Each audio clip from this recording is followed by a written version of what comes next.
வணக்கம். ஆகாஷ்வாணி புதுச்சேரி செய்திச் சுருக்கம் வாசிப்பவர் வீரமணி. டெல்லி செங்கோட்டை மெட்ரோ ரயில் நிலையத்தில் நேற்று மாலை கார் வெடித்து சிதறியதில் 8 பேர் உயிரிழந்தனர். இந்த விபத்தில் 3-4 வாகனங்கள் சேதமடைந்தன. மேலும் பாதசாரிகள் மற்றும் ஆட்டோ ரிக்ஷாக்களில் பயணித்தவர்கள் காயமடைந்தனர். இதுகுறித்து பல்வேறு பிரிவுகளில் டெல்லி காவல்துறை வழக்கு பதிவு செய்துள்ளது. டெல்லி காவல்துறை, NIA, NSG மற்றும் தடவியல் குழுக்கள் விசாரணையை தொடங்கியுள்ளன. இந்த விபத்து குறித்த சரியான விவரங்கள் விரைவில் வெளியிடப்படும் என்று உள்துறை அமைச்சர் திரு அமித் ஷா தெரிவித்துள்ளார். நிலைமை குறித்து பிரதமர் திரு நரேந்திர மோடி உள்துறை அமைச்சரிடம் கேட்டறிந்தார்.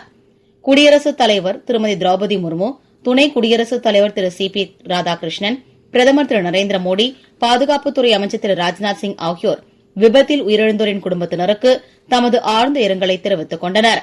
காயமடைந்தவர்கள் விரைவாக உடல்நலம் பெற தாங்கள் இறைவனை வேண்டுவதாகவும் அவர்கள் தங்கள் சமூக ஊடக பதிவில் குறிப்பிட்டுள்ளனர். பீகாரில் 20 மாவட்டங்களுக்கு உட்பட்ட 122 தொகுதிகளில் 2வது மற்றும் இறுதிக்கட்ட சட்டமன்ற தேர்தல் இன்று காலை 7 மணிக்கு தொடங்கி நடைபெற்று வருகிறது. உலகக்கோப்பை ஜூனியர் மகளிர் ஹாக்கி போட்டியில் பங்கேற்பதற்கான இந்திய அணி அறிவிக்கப்பட்டுள்ளது. ஜோதி சிங் தலைமையிலான இந்த அணியில் 20 பேர் இடம்பெற்றுள்ளனர். இப்போட்டி சிலியின் சாண்டியாகோவில் வரும் 25ஆம் தேதி தொடங்கி அடுத்த மாதம் 13ஆம் தேதி வரை நடைபெறவுள்ளது.